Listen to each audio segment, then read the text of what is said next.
En la mañana de mi 65º cumpleaños, recibí el regalo más extravagante de mi vida. Mi hijo, el chico que crié y por el que me sacrifiqué durante décadas, me miró fijamente a los ojos y me dijo: deberías mudarte a una residencia de ancianos. Déjame la casa y el dinero a mí. No discutí. No derramé ni una lágrima. Simplemente sonreí, entré en la residencia de ancianos más lujosa de la ciudad y firmé la admisión. Ese mismo día, firmé un fideicomiso para desvincularlo por completo, sin acceso a mis bienes y sin la menor compasión por él. Sin mí, su mundo se derrumbó de la noche a la mañana. En cuanto a mí, mi verdadera vida comenzó en el momento en que cerré esa puerta tras de mí.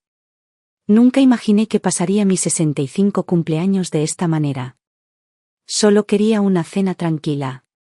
En la cocina, preparé mi cazuela de pollo y arroz, acompañada de una cremosa sopa de champiñones y una fresca ensalada César. El aire se impregnaba del cálido aroma de la comida casera, y la mesa ya estaba puesta, cubiertos pulidos, velas en sus candelabros, esperando a que mi hijo llegara a casa. Hacía un año entero que no ponía un pie en esa casa. Recuerdo que cuando era pequeño, cada año, para mi cumpleaños, se escondía junto a la puerta de la cocina con un ramo de flores silvestres en sus manitas, asomándose por la esquina. «Feliz cumpleaños, mami», susurraba, con los ojos brillantes de orgullo. Pero, ¿ahora? No recordaba la última vez que me llamó mamá. Miré el reloj de la pared de la sala. Eran las 7:30 de la tarde. Había prometido una sorpresa para esta noche. Pero hasta ahora, ni rastro de su presencia. Encendí las velas. Luego las apagué. Las volví a encender. Finalmente, me rendí. Eran las 8:30 cuando finalmente la puerta principal se abrió con un crujido. ¡Sorpresa! Colin entró tambaleándose, oliendo a alcohol y con una sonrisa perezosa en el rostro. Antes de que pudiera decir una palabra, una mujer lo siguió, aferrada a su brazo, vestida con ropa llamativa, con mucho maquillaje, con una mano balanceando un bolso de mano de gran tamaño y la otra apoyada sobre una barriga visiblemente embarazada. «Mamá, aquí está la sorpresa de la que hablaba», dijo Colin con la voz cargada de sarcasmo. «Ella es Tesse, mi nueva prometida. Está de 6 meses». Me quedé congelado. «Pensamos que es un buen momento para que vuelvas a vivir aquí por un tiempo», añadió con indiferencia. «Tesse nacerá pronto y necesitaremos ayuda durante la fase de recuperación. De todas formas, ya estás jubilado, mejor haz algo útil». Tesse ladeó la cabeza, mirándome de reojo y luego arrugó la nariz. «No parece estar en forma para cuidar bebés. ¿Seguro que esto funcionará?» No me moví. Mis dedos se apretaron alrededor del dobladillo de mi vestido. «Claro», continuó Colin encogiéndose de hombros, como si estuviéramos hablando del tiempo, «si no te apetece, siempre está la residencia de ancianos. O sea, esas residencias tan bonitas no son baratas, y detesto malgastar el dinero». Su voz no transmitía calidez. Ninguna preocupación. Solo una amenaza velada envuelta en fría indiferencia. Solté una carcajada, silenciosa, casi ingrávida. «Entonces, ¿la gran sorpresa fue ofrecerme trabajo como tu niñera? ¿Y si no accedo, ya habrás elegido una residencia de ancianos económica?» Parpadeó, claramente no esperando una respuesta tan directa. «Vamos, mamá, no seas así. ¿No decías siempre que la familia es lo primero? Pues ahora tu familia te necesita». No respondí. Me di la vuelta y subí las escaleras sin decir nada más. Ahora todo estaba clarísimo. No se había alejado durante un año por estar ocupado. Se alejaba porque yo solo era útil cuando me necesitaban. La comida que había preparado con tanto cuidado permaneció intacta sobre la mesa, enfriándose, igual que el último hilo de calidez que sentía por esta casa. Esa noche, me senté junto a la ventana de mi dormitorio y marqué el número de Skype-Stad, la mejor residencia para personas mayores de la ciudad. «Buenas noches, gracias por llamar a Skype. ¿En qué podemos ayudarle?» «Quiero reservar una suite premium independiente», dije con calma. «Por 20 años. Pagada al contado». «Señora, ¿está segura?» Es una cantidad considerable. Estoy seguro. ¿Le gustaría incluir a algún miembro de su familia como su contacto de emergencia? Hice una pausa. Luego dije en voz baja, no tengo familia. Hubo silencio en el otro extremo. Entendido. Tu equipo privado de reubicación y bienestar llegará a tu domicilio en 5 días. Gracias. Terminé la llamada y dejé que mi mirada se dirigiera al tocador al otro lado de la habitación, donde estaban 2 fotografías antiguas. Una era de Richard y de mí, tomada en los inicios de nuestras carreras de investigación, con batas de laboratorio y grandes esperanzas. La otra era de un bebé sonriente, Colin, acunado en mis brazos. Extendí la mano y puse el segundo boca abajo. Un escalofrío silencioso me invadió el pecho. Tal vez, pensé, a mis 65 años ya no le debía mi dignidad a nadie. Esa noche, por primera vez en mi vida, me sentí verdaderamente aliviado. A la mañana siguiente, tan pronto como bajé las escaleras, oí el ruido de los platos en la cocina y la voz áspera de Tese resonando en las paredes. Esta cocina está anticuada, se quejó, golpeando la encimera de azulejos con su uña cuidada como si tocara una alfombra mohosa. Sin horno de vapor ni freidora de aire, ¿cómo voy a preparar comida saludable para el bebé aquí? Colin estaba recostado en la mesa del comedor, revisando su teléfono con pereza. Ni siquiera levantó la vista antes de decir, «Buenos días, mamá. ¿Te importaría prepararnos el desayuno?» Tese ha estado muy quisquillosa últimamente. Me quedé mirando la cazuela intacta de la noche anterior, aún en la encimera.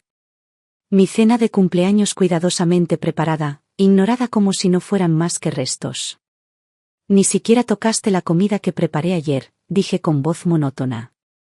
Colin se encogió de hombros sin remordimientos. Tese dijo que olía demasiado fuerte. Tiene la nariz supersensible por el embarazo. Tese intervino de inmediato. Sí, toda la casa apestaba. Ese olor a grasa me dio ganas de vomitar. La verdad es que pedir comida a domicilio habría sido más fácil. Recogí en silencio los platos fríos, lista para tirarlos. Pero al abrir el cubo de la basura, algo me detuvo. Ahí estaba, mi sopa de champiñones. La que había estado cocinando a fuego lento durante 2 horas, tirada directamente a la basura. La cuchara seguía en el bol. Sostuve el plato de cerámica en mis manos, con los nudillos blancos por la presión. Que se queden aquí, es temporal, dije al fin con voz tranquila, demasiado tranquila, como el aire quieto antes de una tormenta de verano. Esta casa no es un hotel. Y definitivamente no es un retiro de maternidad. Colin frunció el ceño. ¿Qué se supone que significa eso? Tese está embarazada de mi hijo. ¿No podrías apoyarme un poco más? O sea, la casa acabará siendo mía de todas formas. Ese niño es tuyo, dije, mirándolo a los ojos. No es mío.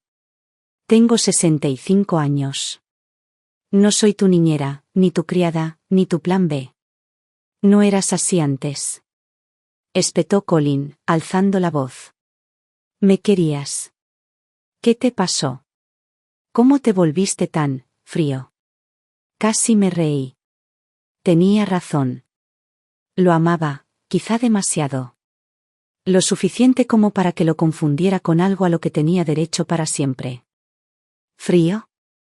Me giré para mirarlo de frente, cada palabra deliberada. ¿Quieres hablar de frío? Frío es aparecer en el cumpleaños de tu madre con una desconocida embarazada, tratarla como si fuera una criada y amenazarla con dejarla en una residencia de ancianos si se niega. Su boca se torció, pero no salieron palabras. Tese rompió el silencio. Colin, no discutas con ella. Si no quiere ayudar, podemos contratar a alguien. No hay necesidad de quedarse aquí y que nos traten así. Entonces le dio un pequeño codazo, con la voz destilando implicación. ¿No dijiste que tu mamá aún tenía ahorros? Nos falta dinero para la inversión, ¿recuerdas?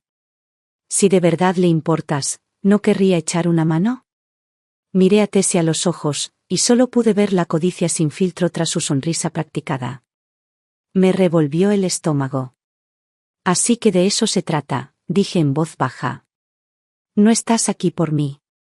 Estás aquí por mi dinero. El rostro de Colin se tensó. No digas eso de Tese. Solo estaba haciendo una sugerencia.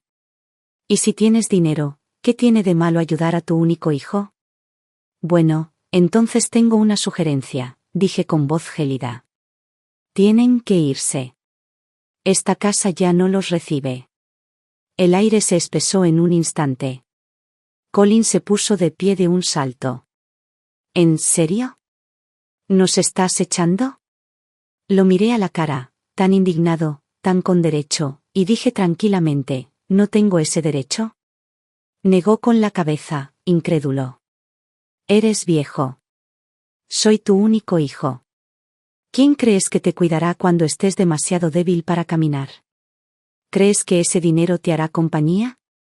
Tese, envalentonada por su arrebato, añadió con una mueca de desprecio, exactamente.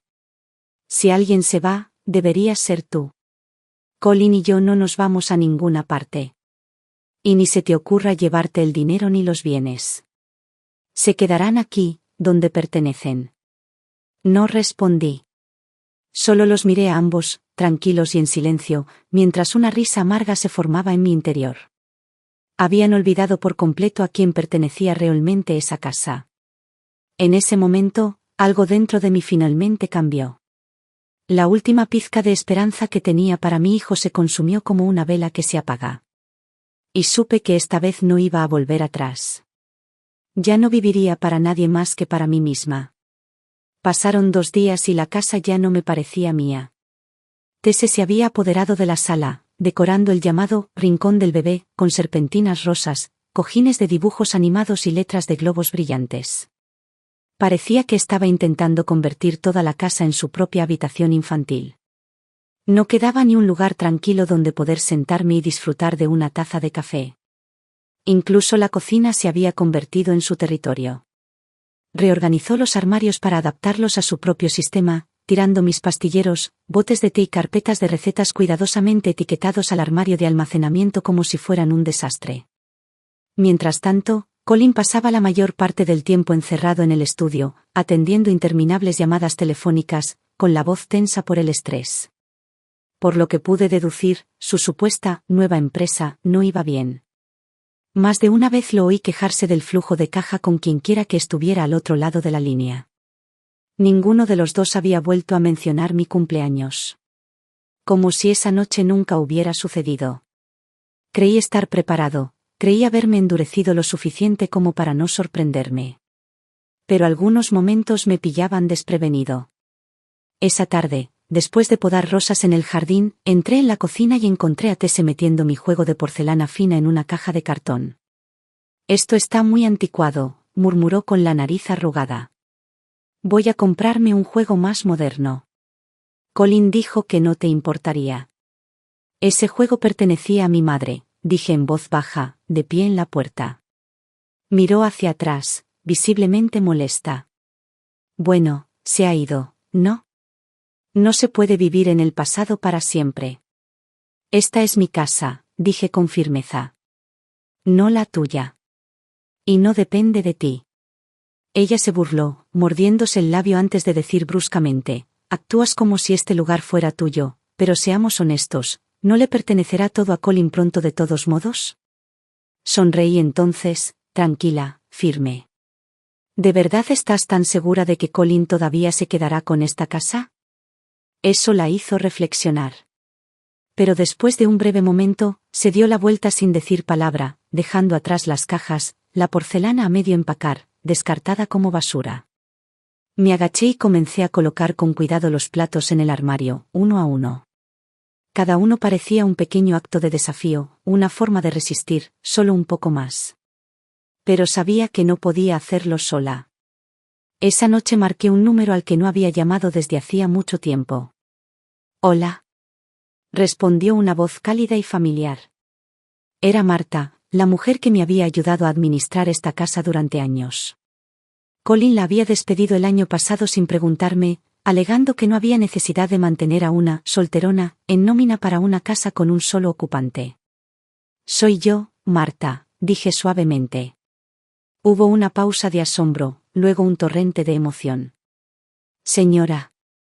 Ay, gracias a Dios. He estado rezando todos los días para que estuviera bien. Me preguntaba si debería presentarme en su puerta. Estoy bien, dije con un nudo en la garganta.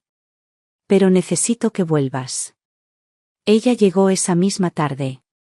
Como en los viejos tiempos, irrumpió por la puerta, se quitó el abrigo y se dirigió directamente a la cocina. ¿Qué demonios? ¿Hay contenedores de comida para llevar en la nevera? Señora, ¿cómo ha estado comiendo esta basura? Todavía sé cocinar, dije con una sonrisa cansada.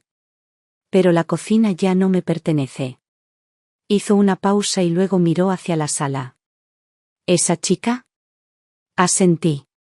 Siempre dije que el joven amo tenía poco criterio, murmuró Marta. ¿Pero esto? Esto se lleva la palma. Es igual que todas las demás, solo que peor. ¿Y ahora incluso a ti te está intimidando? Ay, no. No voy a dejarlo pasar. En ese momento Tese bajó las escaleras. Se detuvo al ver a Marta, con el rostro desencajado. Colin, ¿tu mamá volvió a contratar a alguien? Creí que habíamos quedado en recortar gastos. Marta se irguió, mirándola fijamente. Me contrató la dueña de la casa. A ella le respondo, no a ti. Tese se burló, se contoneó hasta el sofá y se dejó caer sin decir palabra. Pero la hostilidad en su mirada era inconfundible. Para cenar, Marta preparó mi plato favorito, estofado de res y sopa de verduras. Comí despacio, cada bocado como si estuviera reconstruyendo partes de mí que habían empezado a deshacerse. Cuando Colin llegó a casa, el aroma a comida lo impactó de inmediato. Olfateó el aire y sonrió. «Qué bien huele esta noche». Marta salió de la cocina, todavía con la olla en la mano.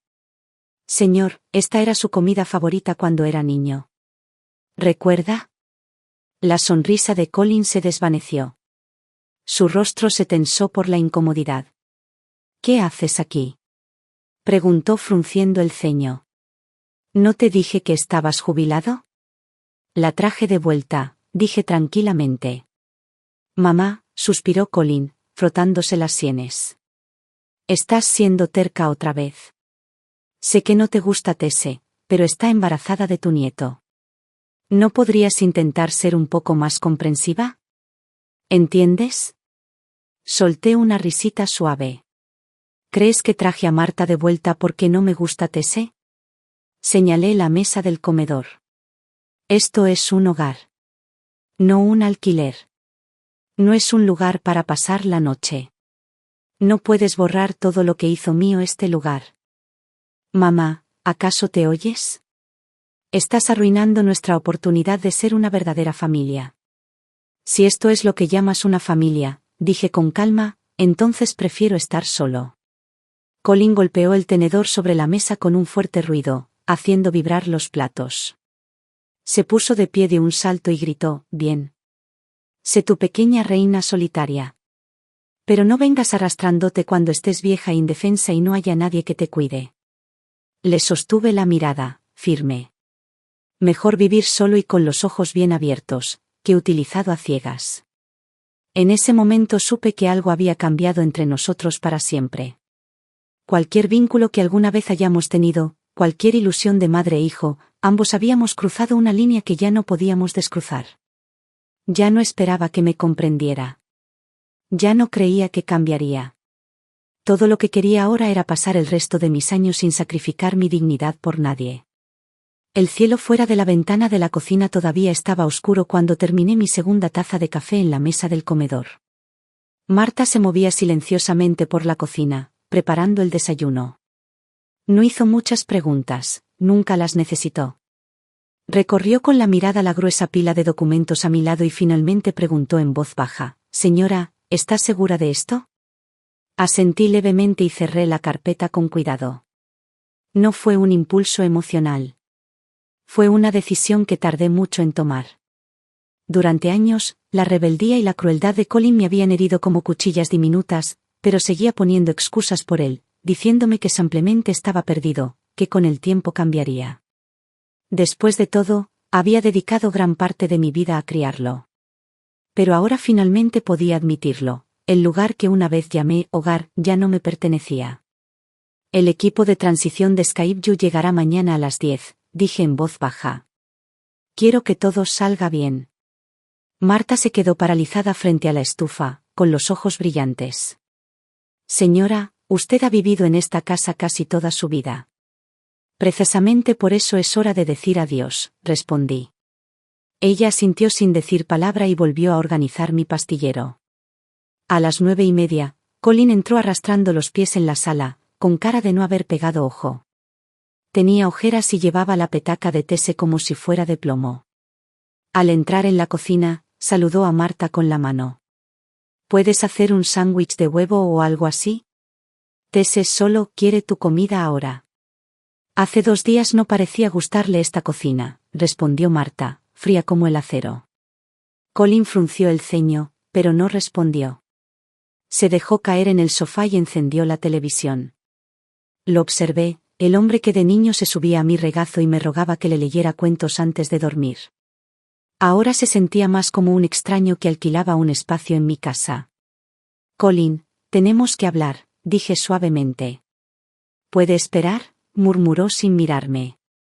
Acabo de sentarme. Ahora, dije, más firme esta vez. Finalmente apagó la tele y me miró, exasperado. ¿Sigues enfadada? Mamá, te lo dije, Tese tiene buenas intenciones. Es muy directa. Dice las cosas como son. No se trata de eso. Saqué un solo documento de la carpeta y lo puse sobre la mesa frente a él. Este es mi plan de vivienda para Skyview Stat. Mañana por la mañana me mudo. Al principio, Colin no reaccionó. Hojeó algunas páginas con indiferencia. Pero cuando sus ojos se posaron en frases como ocupación a largo plazo, servicio de conserjería las 24 horas y atención médica avanzada, algo en su expresión cambió. ¿Hablas en serio? Soy. Se quedó callado un momento. Luego forzó una risita. Bueno, quizá una residencia de ancianos no sea mala idea. Ve a despejarte un poco. Si te aburres, siempre puedo buscarte otro sitio. Lo miré fijamente. No voy a volver. Su sonrisa se congeló a mitad de expresión. Transferiré la propiedad de esta casa a Marta y a algunos amigos cercanos que me han apoyado a lo largo de los años. Colin se puso de pie de un salto. ¿De qué demonios estás hablando? ¿Le vas a dar la casa a la servidumbre? Me han apoyado durante décadas. Es más de lo que se puede expresar. Mamá, esto es una locura. Soy tu hijo. Y aún así, nunca me has tratado como a tu madre. En el momento en que regresaste aquí con Tese, exigiendo la casa y mis ahorros como si fueran tu derecho de nacimiento, ese fue el momento en que dejaste de ser mi hijo.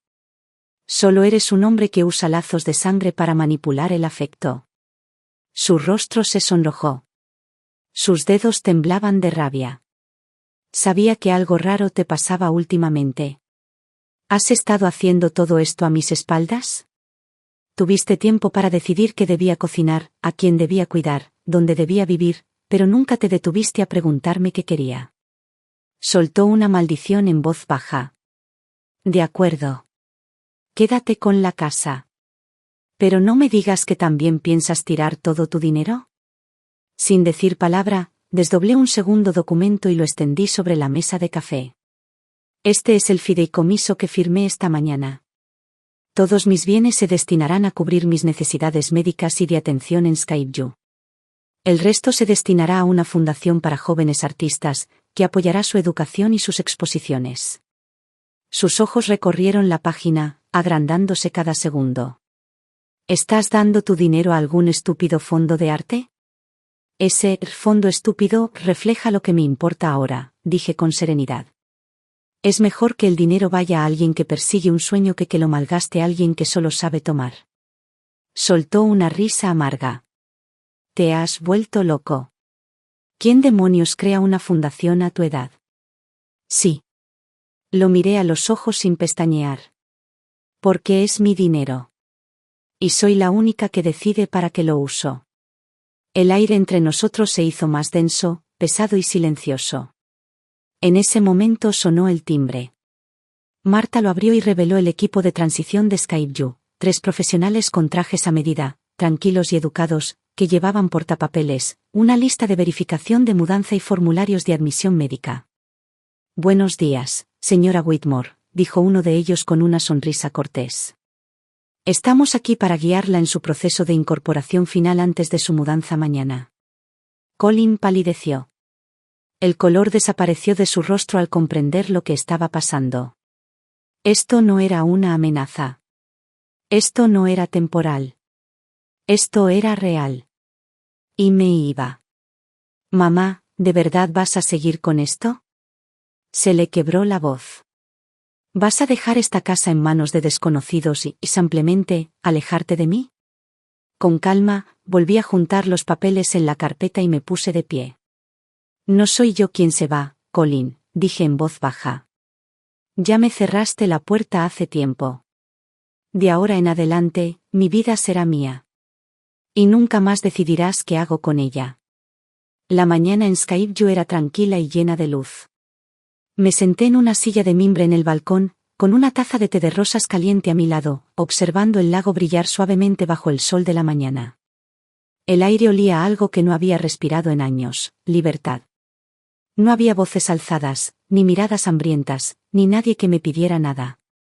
El equipo de SkypeU lo había gestionado todo con una elegancia impecable. La dietista diseñó mis planes de alimentación, las enfermeras registraron mis datos de salud a diario y mi agenda estaba repleta de clases de jardinería, talleres florales y salones de arte. Sentía como si cada rincón de mi espíritu, olvidado hacía tiempo, estuviera despertando poco a poco. Por primera vez en décadas, no tuve que andar de puntillas ante el estado de ánimo o las necesidades de nadie. Mi tiempo me pertenecía por completo. Por videollamada, Marta me contó que todo en la vieja casa marchaba a la perfección. La propiedad ahora era oficialmente suya y de unos amigos de confianza que habían servido con lealtad durante años. En cuanto a mí, no tenía intención de volver jamás. Esa tarde, empecé a desempacar algunas de mis pertenencias más antiguas. Cuando me mudé a SkypeU, le pedí al equipo de conserjería que me trajera un baúl privado que no había abierto en años. Dentro, enterrado bajo capas de terciopelo, había un pesado marco de madera que casi había olvidado. Levanté la tela y allí estaba, su firma todavía perfectamente intacta en la esquina inferior derecha. Emily Harrington. Ella había sido mi amiga más cercana en la universidad. Este fue el último cuadro que ella me regaló. Tras graduarse, Emily emprendió una beca de viaje con sus pinceles y sus sueños. Yo me quedé, sumergiéndome en mi carrera y, finalmente, en un matrimonio que transformaría mi vida. Nos habíamos desviado, silenciosa e inevitablemente, hacia mundos diferentes. Tituló el cuadro Orquídeas al anochecer y me lo envió con una nota manuscrita. Sé cuánto te encantan las orquídeas a la luz del atardecer. Espero que siempre recuerdes los sueños que compartimos. Lo había mantenido sellado en mi estudio durante todos esos años, no por su valor de mercado, sino porque significaba demasiado. Pero ahora, descansando en la soleada sala de estar de SkypeU, la pintura parecía adquirir un nuevo significado. Ya no era la mujer que dirigía un hogar, que vivía al servicio de los demás. Por fin era alguien que tenía el espacio, y el derecho, de recuperar su mundo interior. Mientras contemplaba la pintura, una silenciosa idea se apoderó de mí: quizá era hora de compartir estas cosas que había ocultado durante tanto tiempo. Quizá podría hacer algo real, por jóvenes artistas como Emily lo fue en su día. En aquel entonces no tenía ni idea de que la pintura marcaría el inicio de un nuevo viaje. Hasta esta mañana, cuando la recepción de SkypeU me entregó un sobre, una invitación del Museo de Arte de la ciudad. Una exposición de las últimas obras de Emily. El tema: Mujeres y naturaleza. Hace 3 meses, doné varias obras de Emily de su época tardía al museo. Se incluyó Orquídeas al atardecer, y Art Review Quarterly la calificó como una excepcional y radiante elegía a la vida. Esos lienzos habían permanecido en mi estudio durante décadas, eran demasiado personales para mostrarlos, demasiado preciosos para compartirlos. Pero ahora, estaba listo. La exposición tuvo un gran impacto en los medios. El New York Arts Weekly publicó un artículo a página completa. Eleanor Whitmore dona las últimas obras de Emily Harrington, un regalo monumental al arte de las mujeres estadounidenses. Mientras organizaba los trabajos de la exposición, el coordinador de medios de Skype apareció en mi puerta con una solicitud de videollamada de Marta. Lo acepté. Ella se quedó parada en la puerta principal de la vieja casa, con una expresión indescifrable. Señora, dijo, su donación ha sido noticia. Colin la vio y casi tira a la mesa de centro. Me reí entre dientes. ¿No sigue ocupado intentando cambiar el sofá de la sala por una pieza italiana carísima? Marta suspiró. No es el arte lo que le molesta. Es que llegó demasiado tarde. Hizo una pausa. Hoy me dijo, esos cuadros deberían haber sido reliquias familiares. Luego me preguntó si tenías algo más valioso guardado. Asentí lentamente. Así que, por fin tiene miedo. Sonrió con ironía. Aún más interesante, vino alguien del banco. Había solicitado un préstamo personal. Se lo denegaron. Sus cuentas fueron congeladas. Preguntó si usted tenía algo que ver. No toqué su dinero, respondí con calma. Simplemente le revoqué el acceso a mis subcuentas y cancelé todas las transferencias automáticas. El resto siempre dependía de él. Claro, dijo Marta con tono más duro. Intentó ofrecer la casa como garantía. Fue entonces cuando se enteró, el título de propiedad ya está a nuestro nombre. Sonreí levemente. La última pieza del rompecabezas está en su lugar. Ella dudó. Señora, ¿de verdad no le va a dejar nada? Hice una pausa. Luego, con suavidad, dije, hay una cosa. Una carta. Cuando llegue el momento, dale la llave de la caja fuerte. Marta asintió, ahora en silencio. Terminé la llamada y me volví hacia la ventana. Afuera, el jardinero podaba rosas. Un grupo de vecinos se reunió junto al cenador, compartiendo consejos sobre arreglos florales. Dos jóvenes practicaban el violín cerca de la fuente, sus notas flotaban en el aire como algo sagrado. Y en algún lugar más allá de ese mundo pacífico, mi hijo, el niño alrededor del cual una vez centró mi vida, estaba empezando a aprender lo que realmente se sentía la pérdida. Solo ahora se dio cuenta, ya no me tenía. Y ya no tenía más poder sobre mí. Pero esto fue solo el comienzo. La noche había caído sobre la ciudad, cubriéndola de sombras y neón. La lluvia de la tarde aún resbalaba las calles, reflejando la borrosidad de los faros y los letreros de las tiendas. Colin estaba de pie bajo el resplandor vibrante del cartel de un bar, encorvado contra la puerta como si ya no tuviera fuerzas para mantenerse en pie. El cigarrillo que tenía entre los dedos hacía rato que se había consumido, pero no tiró la ceniza. Ni siquiera pareció notarlo. Su rostro estaba hundido por el cansancio, con ojeras bajo los ojos, y un leve hedor a humo y whisky rancio se le pegaba a la mandíbula sin afeitar. Hacía tiempo que había dejado de seguir la vida de Colin. Pero por mucho que me alejara, su nombre seguía llegando a mí, a través de noticias, conocidos, rumores que nunca pedí escuchar. Durante el último mes, lo había intentado todo. Les pidió préstamos a sus amigos, presentó sus ideas de negocio a medias a cualquier inversor dispuesto a escucharlo e incluso intentó, aunque fuera por poco, contactarme, con la esperanza de que cambiara de opinión. Ya nadie compraba lo que él vendía. Había cortado todos los lazos financieros de los que alguna vez dependió. La casa había sido transferida, las cuentas congeladas. Ya no tenía acceso a ninguna subcuenta a mi nombre, y todos los pagos automáticos de sus tarjetas de crédito habían sido cancelados. Sus solicitudes de préstamo fueron rechazadas. Sus llamadas no fueron contestadas. E incluso Tese. Incluso ella había empezado a perder la paciencia. Colin, ¿cuándo exactamente recibirás el dinero? Su voz, antes dulce y empalagosa, ahora tenía el tono cortante de alguien que se está quedando sin excusas para quedarse. Había creído que se casaba con un hombre de lujo. Se imaginaba una vida despreocupada con un heredero bien cuidado, el tipo de hombre cuya madre siempre mantendría el flujo de caja. Pero ahora veía cómo esa fantasía se desmoronaba en tiempo real, mientras Colin pasaba de ser un príncipe con derechos y fondos fiduciarios a un hombre con deudas crecientes y sin nadie a quien engañar. Esa tarde, después de terminar un taller de jardinería, me senté en mi balcón a revisar propuestas para la fundación. Una me llamó la atención: una escuela secundaria de arte en Boston había presentado una solicitud. Querían establecer un estudio en honor a Emily Harrington, dedicado a apoyar a jóvenes artistas de familias de bajos recursos. Aprobé la subvención en el acto. Junto con la aprobación, incluí un membrete recién impreso de la fundación. El gesto, el propósito, todo significó mucho más para mí que entregarle un cheque a Colin. Justo antes de la cena, llegó la videollamada de Marta. Ella estaba parada afuera de la vieja casa, con su rostro demacrado y serio. «Señora, necesito ponerla al día», dijo en voz baja. «Colin, no está bien». «No, hable». Simplemente asentí, dándole espacio para continuar.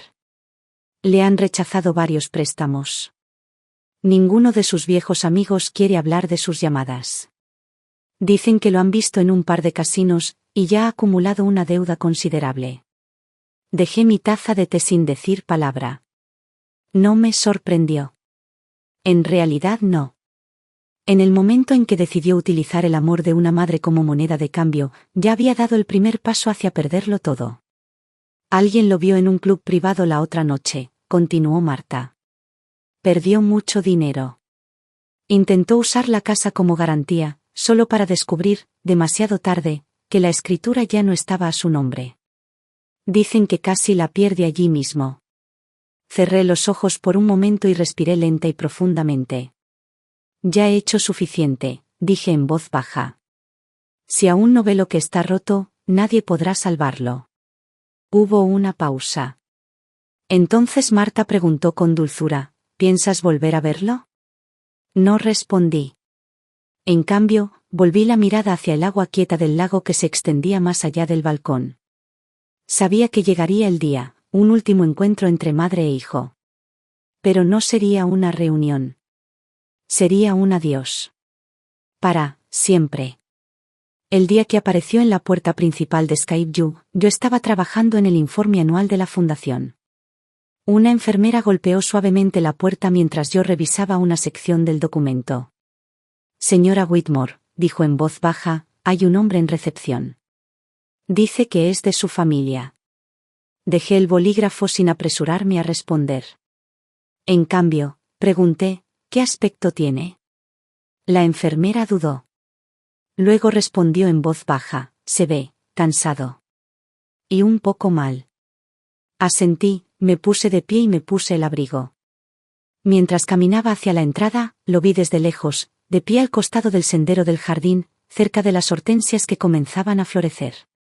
Parecía una sombra del hombre que una vez se esforzó tanto por ser. Su ropa estaba arrugada y manchada, su cabello despeinado, su rostro ensombrecido por una barba incipiente. El orgullo que antes brillaba en sus ojos había desaparecido. Nos miramos a los ojos durante varios segundos. Las primeras palabras que salieron de su boca no fueron «hola» ni «vine a verte». Fueron: «Ganaste». Me quedé de pie en lo alto de las escaleras, observando al hombre que solía ser mi hijo, ahora solo un niño que finalmente se había quedado sin rutas de escape. «Colin», dije en voz baja, «esto nunca fue una competencia. Nunca necesité ganarte». Sonrió con amargura. «No me queda nada. Incluso Tese se ha ido». Asentí. No me conmovió mucho.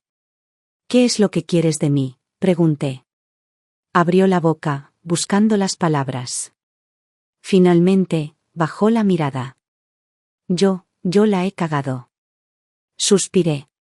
Que yo hubiera metido la pata me hacía sentir más vacío que los que solía murmurar de niño, con lágrimas en los ojos por un jarrón roto. Porque esta vez, sabía que no lo lamentaba. Estaba perdido. «Ni siquiera tengo dónde quedarme», dijo, con la voz apenas susurrando. «¿De verdad vas a dejarme así?». Me quedé en silencio por un largo momento. «No te estoy abandonando, Colin. Te estoy permitiendo responsabilizarte de ti mismo. Levantó la vista, con un destello en sus ojos, rabia o dolor, no supe distinguirlo. Antes no eras así. No, dije. No lo era. Yo era de esas madres que lo dejaban todo por ti. Hasta mi dignidad. Pero esa mujer ya no vive aquí. Puedes llamarlo cruel. Puedes llamarlo frío. Pero entiende esto, tú nos trajiste aquí. Me di la vuelta y volví adentro. La puerta se cerró suavemente detrás de mí. Podía sentirlo todavía allí de pie, al otro lado, pero no gritó. Ni una sola vez. Esa noche, mientras estaba acostado en la cama, el lago golpeaba suavemente la orilla afuera de mi ventana. Pensé en él cuando era un bebé, en cómo se acurrucaba en mis brazos, balbuceando y arrullando, tratando de formar palabras. En aquel entonces creía que si lo amaba lo suficiente, se convertiría en un hombre amable y responsable. Pero me equivoqué. El verdadero crecimiento no se logra con dejarse llevar. Se logra aprendiendo a valerse por sí mismo. Me había dejado ir. Y tenía un largo camino por delante. En cuanto a mí, aún me quedaba mucho por hacer. Tanta gente a la que apoyar. Y tantos capítulos de mi vida por escribir. Nunca pensé que estaría empezando de nuevo en esta etapa de la vida. Pero así es la vida, ¿no? Los capítulos que realmente te pertenecen a menudo no empiezan hasta que te convences de que la historia ya terminó.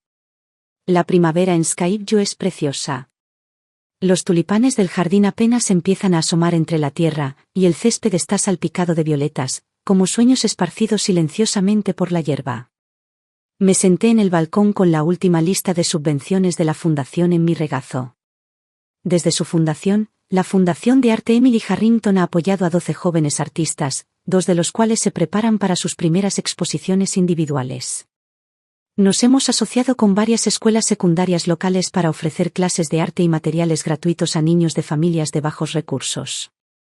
A menudo me preguntan, señora Whitmore, ¿qué la inspiró a dedicar sus últimos años a la educación artística? Siempre sonrío y digo, simplemente elegí dar lo que habría sido riqueza desperdiciada a quienes realmente crean algo con ella. Pero la verdad es que todo esto ha sido un regalo para mí. Cada esfuerzo, cada beca, cada estudiante apoyado, es mi forma de decir. Sigo teniendo valor. Sigo teniendo un propósito. Y sigo teniendo el poder de forjar algo significativo. Esa noche, me invitaron a asistir a una pequeña exposición organizada por la Fundación. El lugar era el Salón Multiusos de Skyview, transformado en una acogedora y elegante galería. Un grupo de estudiantes se paraba orgulloso junto a sus obras de arte, charlando y riendo, con los ojos brillantes de esperanza.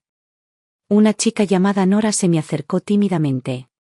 Su pintura era una acuarela minimalista de una mujer solitaria junto a un lago, con una orquídea en plena floración a su lado.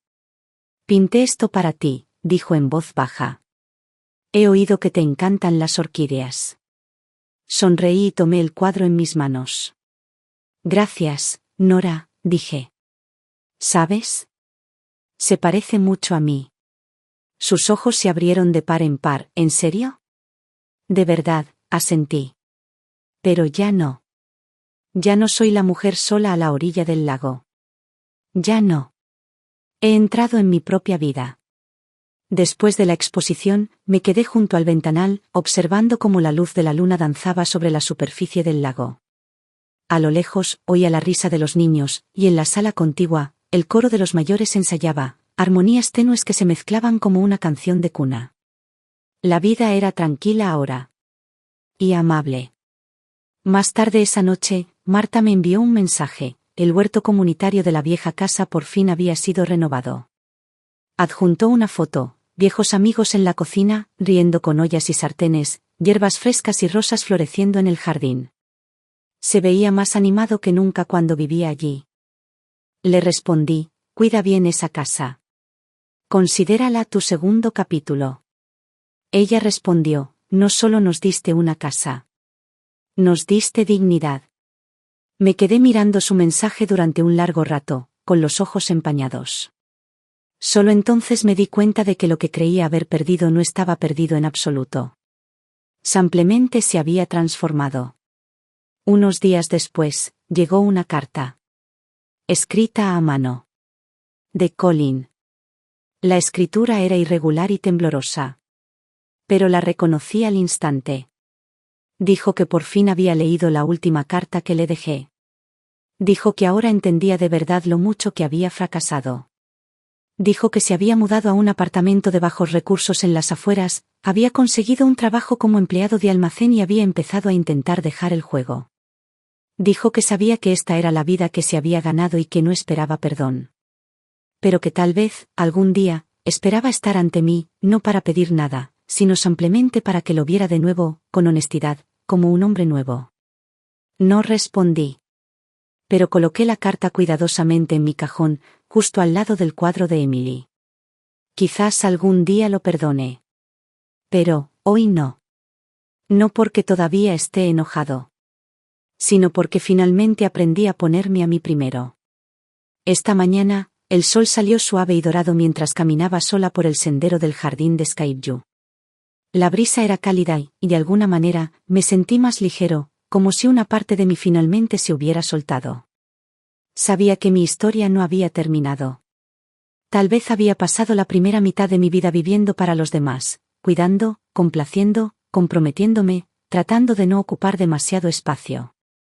¿Y el resto? Eso me pertenecería. Que mis pasos nunca más sean arrastrados por nadie. Que mi corazón nunca más se encoja para caber en el mundo de alguien más. Y que todo lo que venga después de los 65. Finalmente, gloriosamente, sea mío.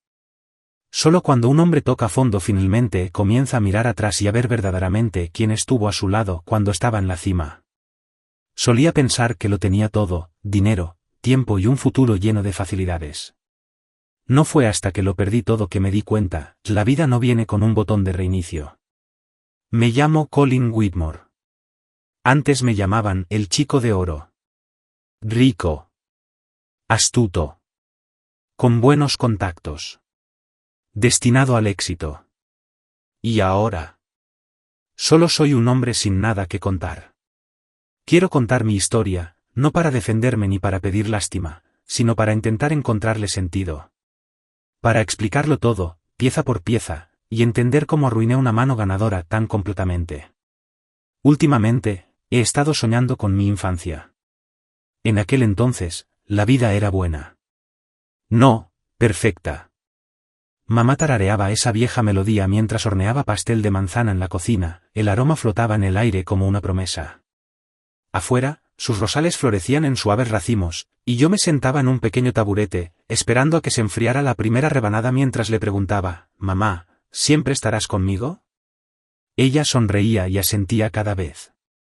«Claro, cariño». Tenía unas manos tan delicadas, capaces de convertir un simple papel blanco en pequeñas obras maestras para mis proyectos escolares.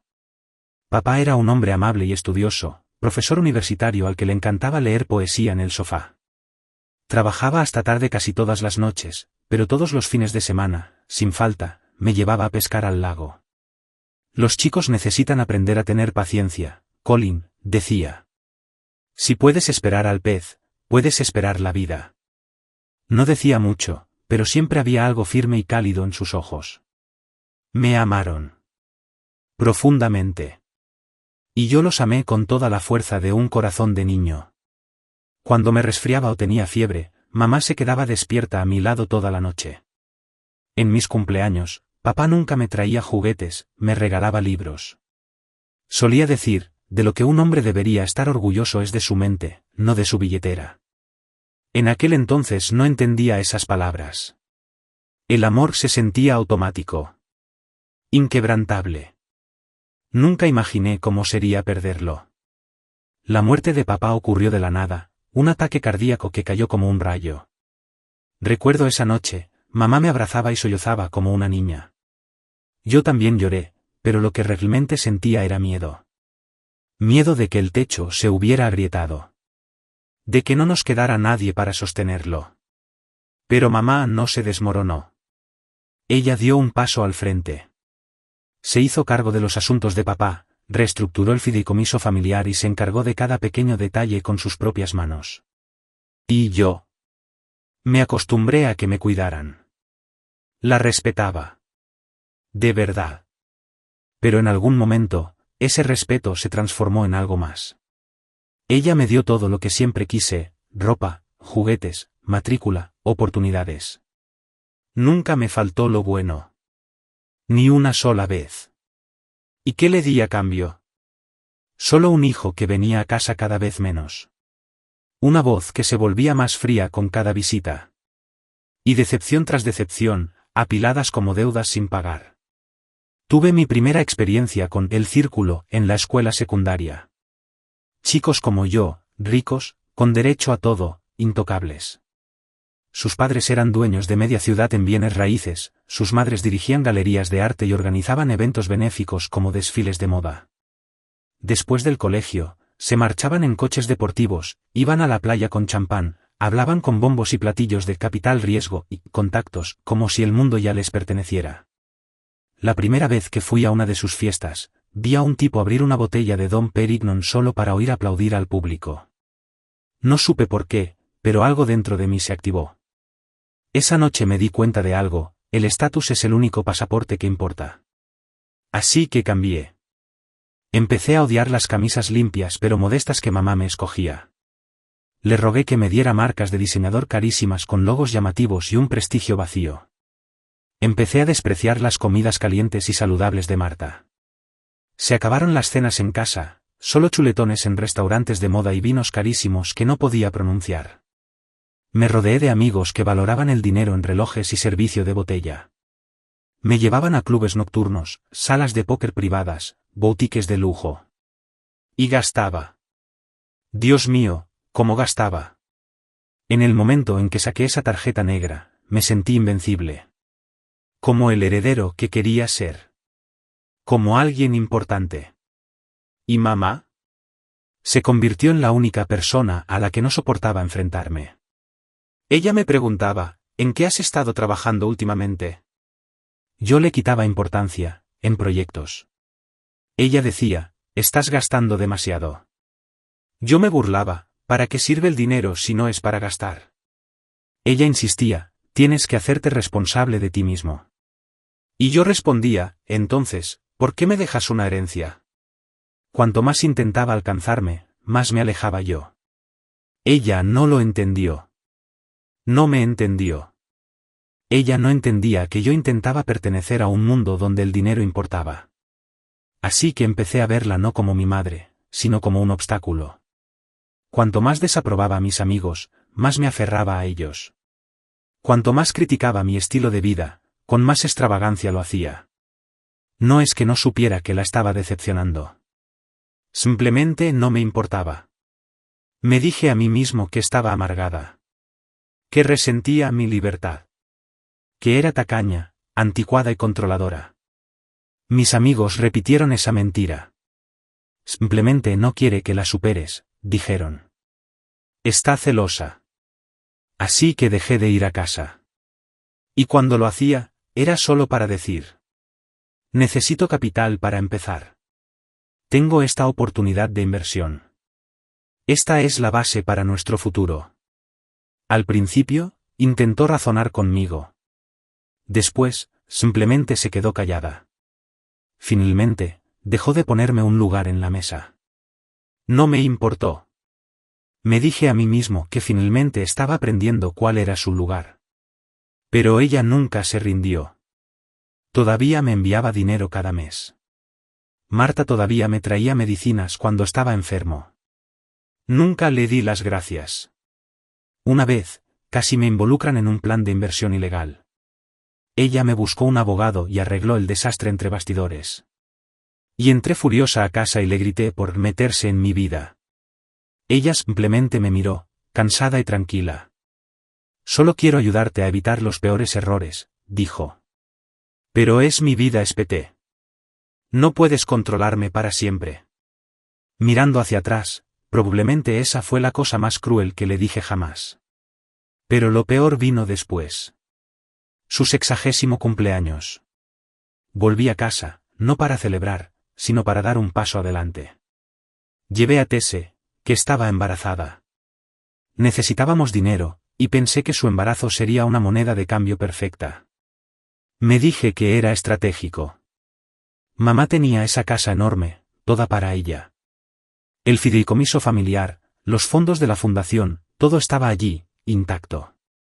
Nunca antes me había dejado de ayudar. Claro que ahora me ayudaría. Creí que lo tenía todo planeado.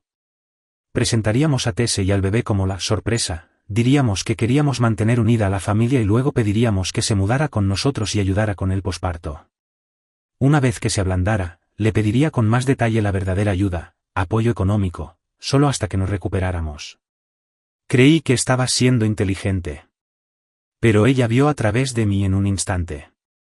Cuando dijo, entonces, la gran sorpresa, es que quieres que sea tu niñera.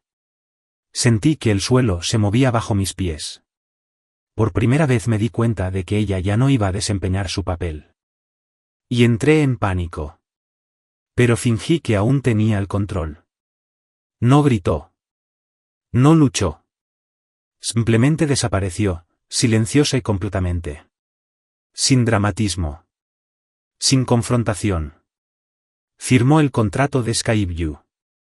Creó un fideicomiso. Transfirió la escritura de la casa.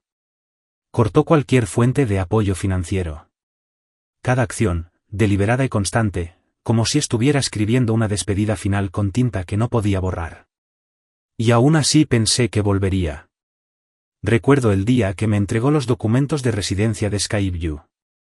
Mi primera reacción no fue de sorpresa. Fue de rabia. No porque se fuera, sino porque tuvo el descaro de irse sin mi permiso. Estaba acostumbrado a que me esperara en el mismo sitio. Acostumbrado a que me perdonara sin rechistar. Acostumbrado a que se mantuviera firme, por mucho que la presionara. Pensé que siempre sería esa mujer, la que me daba palmaditas en la cabeza incluso después de que rompiera su taza de porcelana favorita y me susurraba, no pasa nada, cariño. No llores. Pero esta vez, ella se dio la vuelta. Y cuando se fue, se llevó todo consigo. El dinero. La casa. La identidad que había tomado prestada como si fuera un disfraz. Incluso el amor que solía fingir que no necesitaba, ella también me lo quitó. Fui a pedir préstamos a unos amigos. Dijeron, Colin. ¿Ese tipo? Sus truquitos dejaron de funcionar hace años. Solicité crédito. El banco dijo, lo siento, sus cuentas vinculadas han sido desactivadas. Intenté utilizar la casa como garantía.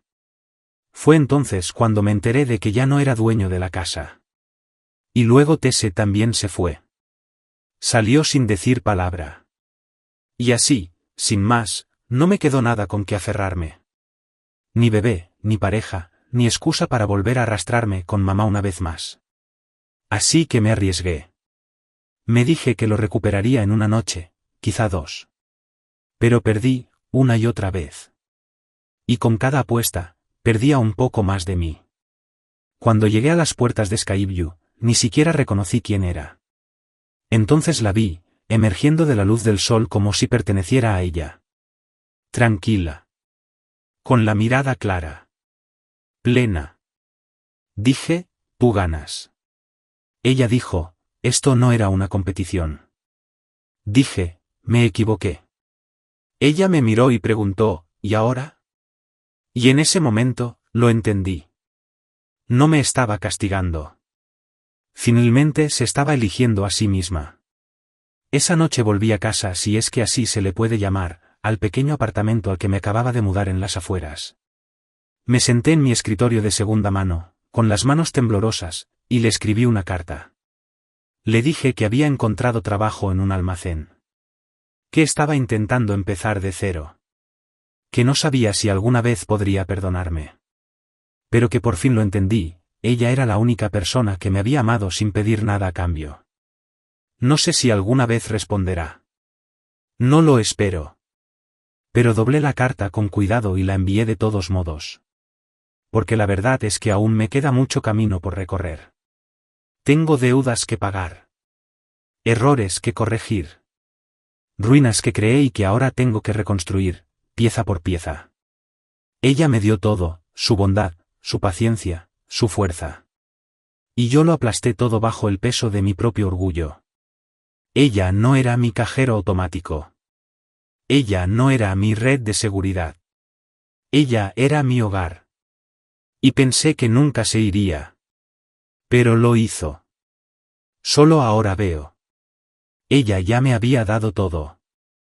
Y ahora, es mi turno. Pasar lo que me queda de esta vida. Convirtiéndome en el tipo de hombre que finalmente podría ser digno del amor que una vez di por sentado.